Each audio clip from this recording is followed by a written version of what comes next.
स्वागत है अपने YouTube चैनल ऐसी फॉर यू क्लासेस में। और आज मैं आप लेकर के आया हूँ आप लोगों के लिए सत्ता के साझेदारी का दूसरा पार्ट। और वीडियो की इस पार्ट में हम लोग बात करने वाले हैं कि सत्ता के साझेदारी में हम लोग श्रीलंका को देखने वाले हैं कि श्रीलंका में किस प्रकार के सत्ता के साझेदारी होती है, इसका क्या परिणाम निकालते हैं, क्या इन्होंने अपनी शासन व्यवस्था को बेल्जियम की तरह बढ़िया तरीक़ा से संभाला या फिर इसको और भी ज़्यादा तोड़ने का कोशिश किया। ठीक है, तो वही से हम लोग बात करेंगे कि श्रीलंका में किस प्रकार से सत्ता की साझेदारी होती है और हम कंपेयर करके देखेंगे बेल्जियम से कि उन्होंने जो रास्ता अपनाया था वो कितना सुंदर, हमको तो बहुत बढ़िया लगा। आपको यदि आपने मेरा पिछले वीडियो नहीं देखा है तो आपको एक बार देख लेना चाहिए कि इस बेल्जियम ने किस प्रकार से अपनी शासन व्यवस्था को वहां पर एक भयानक टकराव को होने से किस प्रकार से रोका गया सत्ता के साझेदारी के माध्यम से। सत्ता के साझेदारी क्यों जरूरी है, इसका आंसर आप खुद दीजिएगा। अगर इसकी भौगोलिक स्थिति की बात किया जाए तो श्रीलंका जो है हमारे भारत देश के दक्षिण में स्थित है और यह एक द्वीपीय देश है। ठीक है, द्वीप कहने का मतलब होता है उसी के ही द्वीप या टापू कहा जाता है, तो चारों ओर से समुद्र से घिरा हुआ रहता है। तो ये भी श्रीलंका भी चारों ओर से समुद्र से घिरा हुआ है, इसलिए भी ये मेरा क्या हुआ एक द्वीपीय देश है।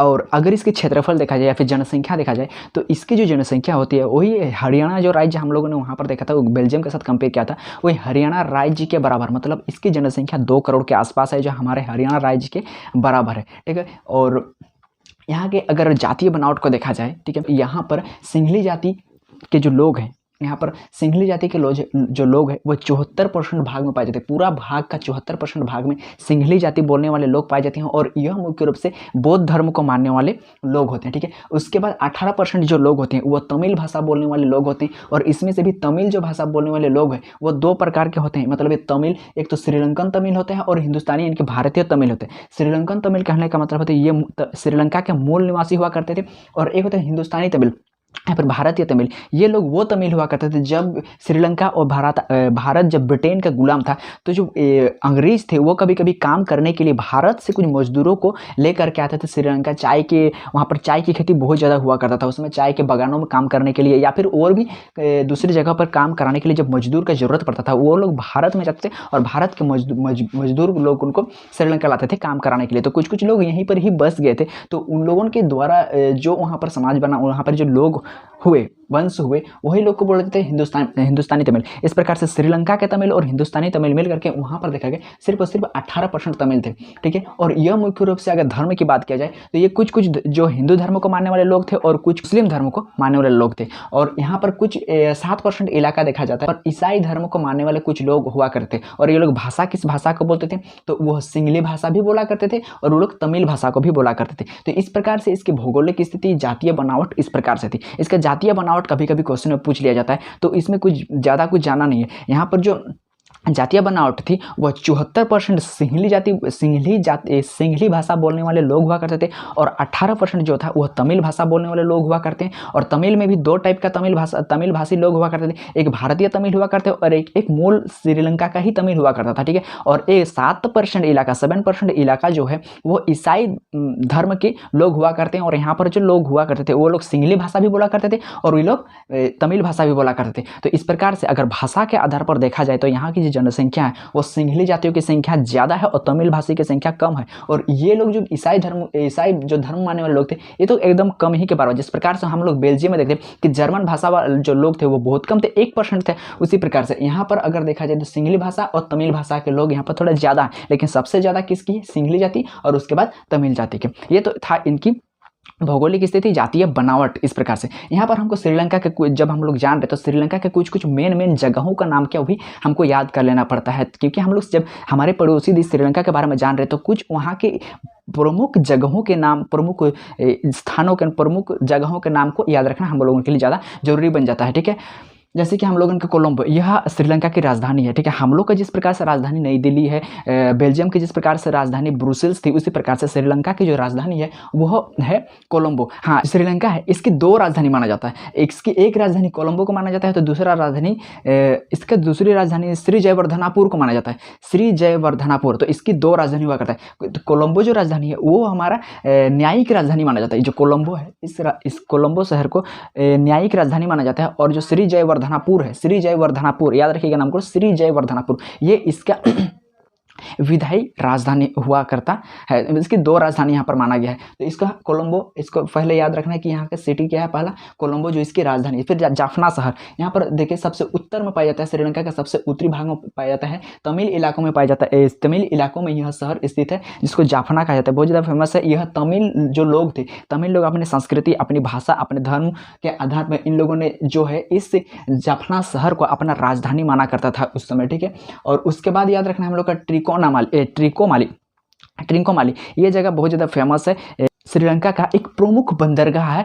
बंदरगाह कहने का मतलब होता है समुद्र के किनारे में स्थित जहाज़ों के रुकने का स्थान, उसको ही बंदरगाह कहा जाता है। जहाँ से क्या किया जाता है, कोई भी अगर हमारा देश में कोई भी सामान है दूसरे देश को भेजना रहता है या फिर दूसरे देश का कोई सामान को अपने देश से लाना रहता है तो समुद्र रास्ता में ज़्यादा सुविधाजनक होता है। तो कोई भी बड़ा सा जहाज, समुद्री जहाज को वहाँ पर आ करके आराम से खड़ा किया जा सकता है और वहाँ से कोई भी अगर हमको इम्पोर्ट करना है, एक्सपोर्ट करना है तो हम वहाँ से एक्सपोर्ट कर सकते हैं, या फिर कोई भी सामान को दूसरे देश से मंगाना रहता है, एक्सपोर्ट करना रहता है या फिर इम्पोर्ट करना रहता है तो हम आराम से कर सकते हैं। तो बंदरगाह का मतलब होता है जहाज को ठहरने का जगह, और वह प्रकृति के द्वारा निर्माण किया गया बंदरगाह था। बहुत ही खास है यह जगह, यहाँ पर ट्रिंकोमाली जगह, ठीक है। किस लिए फेमस है? यह बंदरगाह के लिए, यह अच्छा हार्बर के लिए। हार्बर का मतलब वही होता है बंदरगाह। हार्बर का नाम आप लोगों ने एक और जगह सुना होगा, जब विश्व युद्ध के समय, जब विश्व युद्ध हो रहा था तो अमेरिका और जापान का युद्ध आप लोगों ने तो भूले नहीं होंगे, ठीक है। क्या अमेरिका वालों ने जापान पर क्या परमाणु बम गिराया था? पता है जापान पर उन्होंने किस गुस्से के लिए परमाणु बम गिराया था?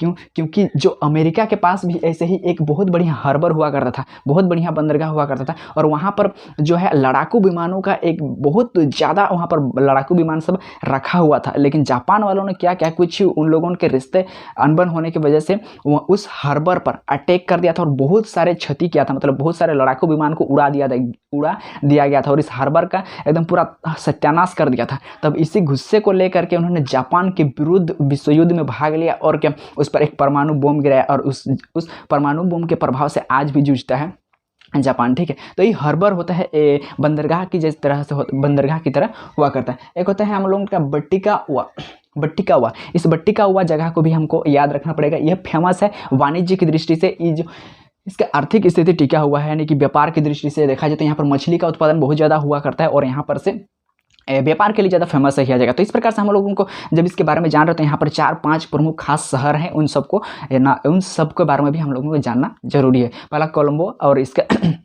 श्री जयवर्धनापुर इसका जो राजधानी है उसको याद रखना है। फिर हम लोगों के जाफना जो यहाँ पर राज्य है वो तमिल लोगों के जो राजधानी मानता था वो लोग उस समय, उसको याद रखना है। ट्रिकोमाली को याद रखना है, ठीक है। यह बहुत ही बढ़िया इन लोगों के बंदरगाह, समुद्री बंदरगाह है, प्रकृति के द्वारा निर्माण किया गया बंदरगाह, जहाँ पर से माल का एक्सपोर्ट इम्पोर्ट भेजना या फिर लाना हुआ करता है ना। जहाज़ों को ठहरने का जगह जिसको बंदरगाह कहते हैं। और बट्टिका कुआ इसको याद रखना है, बहुत ज़्यादा फेमस है वाणिज्य की दृष्टि से। तो इस प्रकार से इन लोगों की इसका भौगोलिक स्थिति को हम लोग अगर देखेंगे तो इस प्रकार से था श्रीलंका का भौगोलिक बनावट, ठीक है। अब हम लोग देखते हैं कि इसकी राज्य व्यवस्था किस प्रकार से चला करता था या फिर किस तरह से नहीं। देखिए 1948 से पहले जो श्रीलंका था या फिर अपने भारत की बात की जाए तो ये दोनों ही ब्रिटेन का गुलाम हुआ करता था। और जैसे ही इन लोगों को हुआ करता था और 1948 ईस्वी में यह श्रीलंका को आज़ादी मिल गया था, यानी कि अंग्रेज लोग श्रीलंका छोड़ चुके थे और वहाँ की जो शासन व्यवस्था है उन लोगों के हाथ में सौंप करके वहाँ से चले गए थे। अब चले जाने के बाद यहाँ पर जो लोग हैं सिंघली जाति और तमिल जाति के लोग और यहाँ पर ईसाई धर्म को मानने वाले जो लोग हैं, ये लोग में से सिंघली जाति यहाँ पर बहुत ज़्यादा, यानी कि बहुत संख्यक में देखा जाए तो वह सिंघली जाति के लोग यहाँ पर बहुत संख्यक में हैं। और ये लोग जैसे ही इन लोगों के हाथों में शक्ति थमा करके, यानी कि अंग्रेज लोग जब चले गए तो ये पूरी व्यवस्था इन लोगों के हाथ में आ गया और ये लोग अपना प्रभुत्व जो है जमाना चाहता था पूरे राष्ट्र में। मतलब हम लोग जो सिंघली जाति बोलने वाले लोग हैं, इन्हीं लोगों का पूरा श्रीलंका में राज चलेगा, ऐसा इन लोगों ने नीति अपनाई। ऐसे ही बोलेंगे, नीति ही अपना ही जैसा यहाँ पर मान सकते हैं हम लोग, क्योंकि ये लोग अपना बहुसंख्यकवादी जो है वो अल्पसंख्यकवादी जो लोग थे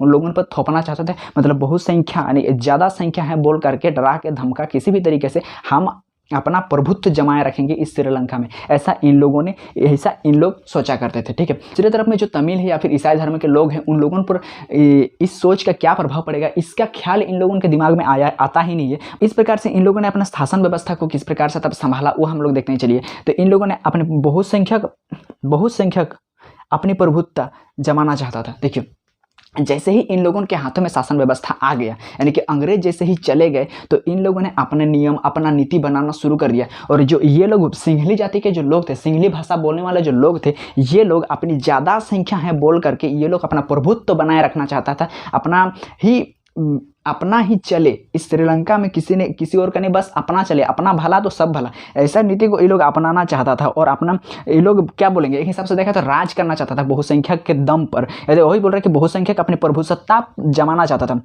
जो सिंहली जाति के लोग थे, ये लोग अपना प्रभुसत्ता जमाए रखना चाहता था। दूसरा, इन लोगों ने क्या किया, 1956 में लोगों ने कानून बना लिया अपना प्रभुसत्ता स्थापित करने के लिए। इन लोगों ने क्या क्या कदम उठाए, देखिए कानून बनाया कि सिंहली को राज्य भाषा बनाया गया। जो इन लोगों की जो जाति है, जिन 74% भाग पाया जाता है सिंहली भाषी बोलने वाले लोग, ये लोग बोल रहे हैं कि सिर्फ सिंहली भाषा को ही पूरी श्रीलंका का राज्य भाषा घोषित कर दिया जाना चाहिए। इससे जो तमिल भाषा बोलने वाले लोग हैं उन पर क्या बीतेगी, इन लोग को उन लोगों से कोई लेना देना नहीं है। बस इन लोगों ने ऐसा कानून बना दिया कि सिंहली जो भाषा हम लोग का है, हम लोग जो ज़्यादा लोग बोला करते हैं, वही भाषा यहाँ का क्या होना चाहिए, वही भाषा यहाँ का राज्य भाषा होना चाहिए। ये लोग ऐसा कानून यहाँ पर बनाए। हम लोग भारत देश में देखिए, इन लोग श्रीलंका भारत की तुलना में एक छोटा सा देश है यार। यहाँ पर हम लोग अपना भारत में कोई मुख्य भाषा को अभी तक दर्जा नहीं दिया गया है कि यही हमारा राष्ट्रीय भाषा है। इससे क्या, विभिन्न सामाजिक समूह, विभिन्न वर्ग, विभिन्न समाज वाले जो लोग हैं, विभिन्न भाषाओं का वाले लोग हैं, उन लोगों में थोड़ा सा कहीं ना कहीं नाराजगी उत्पन्न हो जाएगा कि उन लोग का भाषा को ही पूरा राष्ट्र में मान्यता दिया जा रहा है, हम लोग का भाषा को मान्यता नहीं दिया जा रहा है। उन लोग का संस्कृति को ही ज़्यादा मान्यता दिया जा रहा है, हम लोग का संस्कृति को भी मान्यता नहीं दिया जा रहा है। इस प्रकार से भावना कहीं ना कहीं उत्पन्न होगा। इसको ध्यान में रखते हुए अभी तक हम लोगों का भी यहाँ पर कोई भी भाषा को राज्य भाषा घोषित नहीं किया गया। लेकिन श्रीलंका एक छोटा सा देश है और उन्होंने क्या कर दिया, जो सिंहली भाषा है उस भाषा को क्या कर दिया, राज्य भाषा घोषित कर दिया। दूसरा, उन्होंने क्या किया, स्कूल से लेकर के विश्वविद्यालय तक में अपने लिए व्यवस्था किया। और उसके बाद इन लोगों ने ऐसा कानून बनाया, अब जितना भी स्कूल बनेंगे, जितना भी विद्यालय बनेंगे, जितना भी कॉलेज बनेंगे, जितना भी यूनिवर्सिटी बनेंगे, उन सब में अधिक से अधिक किसको पढ़ाया जाएगा, सिंहली भाषा। सिंहली जो बोला करते हैं, यानी कि बौद्ध धर्म को मानने वाले जो लोग हैं, उन्हीं को ही बढ़िया शिक्षा दिया जाएगा। तमिल लोगों के लिए वो तुम लोग दरकिनार हो जाओ भाई, तुम लोगों के लिए यहाँ पर कोई है ही नहीं, तुम लोग मतलब दब के रहो। यही लोग बहुसंख्यक थोपना चाहते हैं, मतलब क्या, तुम लोग दब के रहो, रहना है तो दब के रहो, यही लोग चाहता होगा। यानी स्कूल से लेकर के विश्वविद्यालय तक क्या, इन लोग सिर्फ और सिर्फ अपने बारे में सोचा, अपना शिक्षा को किस प्रकार से बढ़ाया जाए, अपने समाज को किस प्रकार से बढ़ाया जाए, अपना विकास कैसे किया जाए, अपना जो यहाँ पर सिंहली भाषा बोलने वाले जो लोग हैं या फिर बौद्ध धर्म को मानने वाले जो लोग हैं, उन्हीं लोगों का विकास किस प्रकार से हो, इसी पर इन लोगों ने अपना सारा ध्यान केंद्रित किया और कानून को 1956 ईस्वी में बनाना स्टार्ट किया। और देखो फिर इन लोगों ने क्या सुधार किया कि सिर्फ बौद्ध धर्म के लिए संरक्षण स्थापित किया। देखिए हम लोगों का देश में क्या होता है कि कोई अगर पिछड़ा जाति के लोग हैं, एससी है, एसटी या फिर कोई पिछड़ी जाति के लोग जो जिसका विकास समाज में थोड़ा कम गति से हो रहा है, या फिर कोई महिला है, वो लोग भी अपने समाज में अपना पहचान बनाए, वो भी अपने विकास कर पाए, इसके लिए क्या किया जाता है, हम लोग के संविधान में कुछ संरक्षण प्रदान करता है, संरक्षण प्रदान किया जाता है ताकि वो लोग अपना समाज, अपना गाँव, अपना देश का विकास कर सके। लेकिन इन लोगों ने क्या किया, सिर्फ और सिर्फ अपना जो बौद्ध धर्म मानने वाले जो लोग हैं, उन्हीं का ही विकास करने के लिए उन लोगों को संरक्षण प्रदान किया।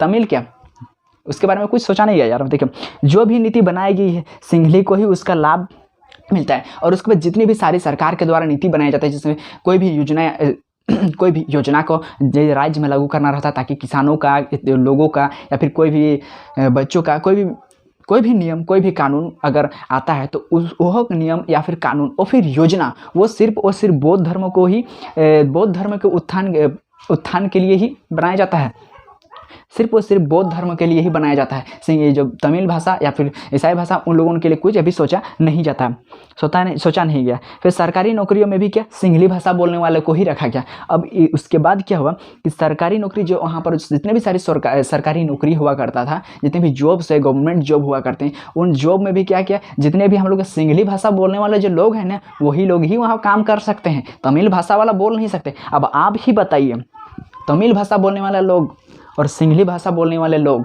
क्या इन दोनों में दोस्ती वाला संबंध रहेगा? बिल्कुल भी नहीं रहेगा। इन लोगों का अपनी शासन व्यवस्था बनाया, फिर कानून का जो इन लोगों ने निर्माण किया, इसको देख देख करके इन लोगों को इतना गुस्सा इन लोगों में आने लगा, इतना गुस्सा आने लगा कि ये लोग क्या बोलेंगे, इन दोनों में भयानक टकराव का रूप देखने को मिलता है। वही हम लोग समझते हैं कि इन लोग किस प्रकार से इन लोग का जो कानून बनाया उससे किस प्रकार से नाराजगी थी, उसका मैं इधर में नोट करता हूँ थोड़ा सा। चलिए, हाँ, यदि आप इसके स्क्रीन शॉट लेना चाहते हैं तो ले सकते हैं। मैं थोड़ी देर के लिए हट जाता हूँ। अब देखिए, ये लोग शासन व्यवस्था स्थापित किया अपने मेजोरिटी को देख करके, अपने बहुसंख्यक को देख करके, अपने ही विकास के बारे में सोच करके कानून जितने भी सारा बनाए। इन लोगों ने पहला कानून क्या बनाया कि सिंहली भाषा को राज्य भाषा घोषित बना दिया जाए। इससे तमिल भाषा के लोगों में एक नाराजगी उत्पन्न हुआ कि हमारी भाषा को राज्य भाषा क्यों नहीं घोषित किया जाने लगा, क्या हम लोग अल्पसंख्यक है इसीलिए, क्या यह देश हमारा नहीं है, सिर्फ उन्हीं लोगों का है क्या? इस तरह से उन लोगों के बीच में कहीं ना कहीं नाराजगी उत्पन्न हुआ। फिर इन लोगों ने क्या, स्कूल शिक्षा लेकर के विश्वविद्यालय जो शिक्षा में भी जितना भी अधिकार है वो सिर्फ और सिर्फ सिंहली जाति के लोगों को ही मिलने लगा, तमिल जाति को मिलने नहीं लगा। तो इससे इन लोगों के बीच में और भी ज़्यादा नाराजगी उत्पन्न हो गया। फिर जितने भी सारे यहाँ पर समझो, जितने भी सारे कानून इन लोगों ने बनाए, उसमें सारा का सारा इन लोगों ने सिंहली जाति का ही उत्थान करने के लिए बनाया, तमिल जाति के लिए कुछ भी नहीं बना। तो इन लोगों में एक भयानक नाराजगी उत्पन्न हुई। वो किस प्रकार से, देखिए, अपने देश में बेगानापन का एहसास होने लगा। ये जो जितना कानून इन लोगों ने बनाया कि यहाँ पर शिक्षा का अधिकार नहीं मिलेगा, इन लोगों को कोई संरक्षण नहीं है, इन लोगों को भाषा या संस्कृति के जो भी इन लोग का धर्म हो उसका संरक्षण नहीं किया जाएगा, या तमिल भाषा को राजभाषा घोषित नहीं किया जाएगा, मतलब तमिल के लिए कुछ भी नहीं करना है। इसको देख करके इन लोगों को लगने लगा कि अब हम लोग का इस घर में कोई महत्व ही नहीं रहे भाई।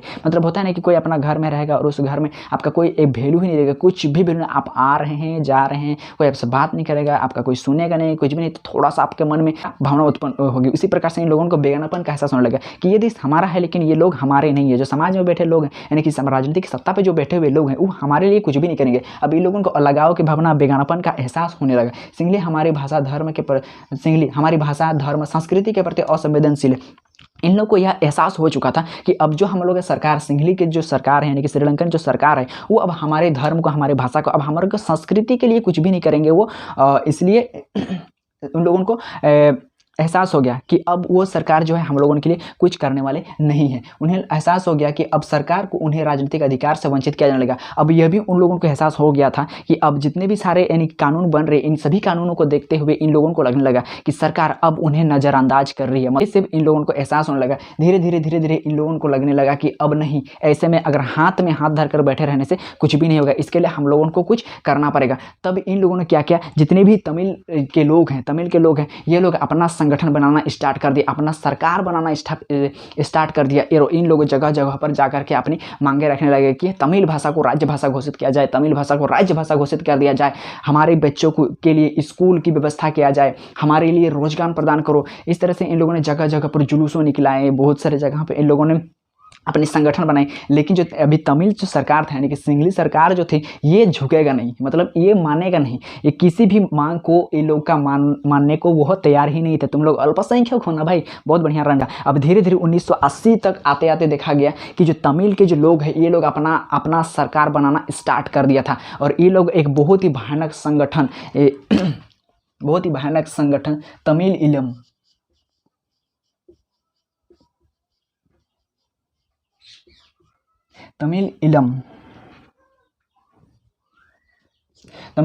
तमिल सरकार बनाना, तमिल इलम का एक संगठन बनाया, ठीक है, जिसको हम लोग लिट्टे कहते हैं, लिट्टे। इसके बारे में आप लोग बहुत बढ़िया तरीके से आगे कक्षा में पढ़ेंगे, ठीक है। यहाँ के अगर सिंहली समुदाय और तमिल समुदाय के लड़ाई के बीच में इन लोगों के पूरा डिटेल्स अगर जानना है ना, तो एक छोटे से वीडियो में नहीं जाना जा सकता। यहाँ पर बहुत खतरनाक राजनीति से जुड़ा हुआ यह एक चैप्टर है, बड़ी राजनीति से जुड़ा हुआ चैप्टर है। दूसरी ओर जो शीत युद्ध चल रहा था, ठीक है ना, दूसरी ओर शीत युद्ध चल रहा था, वहाँ का भी प्रभाव कुछ यहाँ पर श्रीलंका में देखने को मिलता है। इसलिए यहाँ पर वो सब की चर्चा हम लोग नहीं करेंगे। अभी हम लोग इंटरनेशनल पॉलिटी में नहीं घुसेंगे, अपने देश में रहेंगे, अपने बुक में जितना तक दिया हुआ हम उसी को ही अभी यहाँ पर कवर करने का प्रयास करते हैं। तो इस प्रकार से इन लोगों ने, जब इन लोगों का शासन व्यवस्था नाखुश हुए, मतलब इन लोगों की शासन व्यवस्था नाराज हो करके इन लोगों ने, तमिल लोग अपना एक अलग संगठन बनाना स्टार्ट कर दिया। और इन्होंने 1980 के दशक तक आते आते इन लोगों ने अपना सरकार बनाना शुरू कर दिया और एक संगठन बनाया, तमिल इलम सरकार भी इन लोगों ने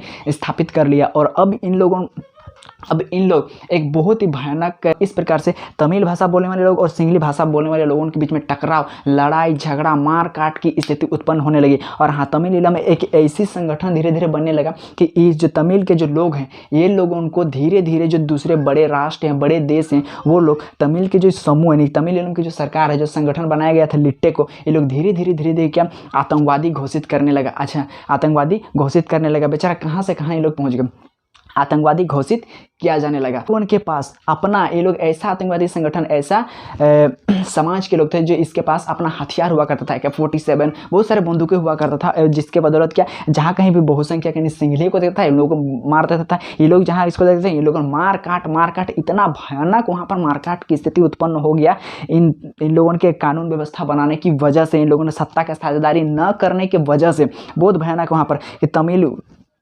सिंघली को मारना चाहता है, सिंघली तमिल को मारना चाहता है, और इसको एक आतंकवादी पार्टी घोषित के बड़े बड़े राष्ट्रों के द्वारा, बड़े बड़े देशों के द्वारा जो तमिल सरकार थी, इसको एक आतंकवादी संगठन माना जाने लगा। ठीक है, और यहाँ पर इन दोनों के बीच में लड़ाई बहुत भयानक चला, इतना भयानक चली कि कई हजार लोग वहाँ का मरे गए, घर से बहुत सारे लोग घर से बेघर हो गए। डर से वहाँ के जो लोग हैं वो अपना देश छोड़ करके क्या दूसरे देशों में शरण, यानी कि शरणार्थी बनने के लिए दूसरे देशों में चले गए। वहाँ के रोजी रोटी जो है एकदम पूरा चौपट हो गई। इस प्रकार की स्थिति इन दोनों के झगड़ों की वजह से आई। इसके पीछे का एक ही कारण था कि सत्ता का साझेदारी सही तरीके से ना करना। अगर यही चीज़ अगर बेल्जियम वाला करता, बेल्जियम में डच भाषा लोग और फ्रेंच भाषा लोग भी तो ऐसे ही थे। डच भाषा बोलने वाले लोग तो 59% था और फ्रेंच भाषा बोलने वाला तो मात्र 40% था। अगर चाहता डच भाषा लोग इस तरह से करना तो उन लोग का देश जो इतना था ना, वहाँ पर वो भी इस तरह से दो टुकड़ों में बांटता, मार काट होकर के आपस में मर जाता। लेकिन वहाँ पर जो राजनीतिक में बैठे लोग थे, राजनीतिक सत्ता में बैठे लोग थे, उन लोगों ने युक्ति को परखा, मतलब भविष्य को उन लोगों ने जाना कि यही भविष्य को उन लोगों ने जाना कि अगर हम लोग इन दोनों के बीच में जो मानसिक स्थिति चल रही है उसको अगर नहीं दूर करेंगे तो एक समय ऐसा आएगा कि लोग आपस में मार काट करके हमारा देश क्या हो जाएगा, टुकड़ा में भी बांटने का स्थिति उत्पन्न हो जाएगा। तो इन लोगों में क्या हो रहा था, ये लोग भी तो वही चाहता था, हमारे लिए अलग राष्ट्र चाहिए। ये लोग अपना सरकार बनाए, मतलब किस लिए बनाए, अपना राष्ट्र चाहिए। जब हम लोग का अपने घर में कोई वैल्यू ही नहीं है तो हमें अलग कर दो भाई। दो भाई में जब घर में झगड़ा होता है, बहुत भयानक झगड़ा, तो क्या होता है, शादी के बाद एक बीच में से दीवार बना दिया जाता है, अब तुम उधर रहो, एक तुम हम इधर रहो। इसी प्रकार से ये लोग भी चाहते थे, नहीं अब हमें अलग राष्ट्र चाहिए। तो इस प्रकार की स्थिति यहाँ पर सत्ता की साझेदारी सही तरीके से न करने की वजह से उत्पन्न हो गया और यह लड़ाई धीरे धीरे बहुत भयानक रूप लेने लगा। और इस प्रकार से 2009 इसके बीच में बहुत सारा कांड हुआ जो इस छोटे से वीडियो में नहीं बताया जा सकता है, मतलब लंबा रहेगा वीडियो, लंबा बने। साझेदारी क्यों जरूरी है, अगर जरूरी न होता तो यह परिणाम देखने को ना मिलता। अगर सत्ता का साझेदारी यहाँ पर किया रहता श्रीलंका सरकार, यानी कि सिंघली जाति यानी कि मेजोरिटी माइनॉरिटी को न देख करके सबकी भावनाओं का कदर किया हुआ रहता और सबके लिए यही शासन व्यवस्था सबके लिए बनाया जाता, तो क्या यह टकराव की स्थिति उत्पन्न होता? बिल्कुल भी नहीं उत्पन्न होता। बेल्जियम कितना सुंदर या छोटा सा देश है, लेकिन शासन व्यवस्था को कितना बढ़िया तरीके से संभाल लिया इन लोगों ने। लेकिन यहाँ पर देखो 2 करोड़ की जनसंख्या, वहाँ पर लगभग 1 करोड़ की जनसंख्या, और यहाँ 2 करोड़ की जनसंख्या वाले लोग अलग ही लोग का रूबरू। तो इस प्रकार से इन लोगों का समुदाय चला। अब बताएं कि किसी लोकतांत्रिक देश में सत्ता की साझेदारी होना जरूरी है कि नहीं?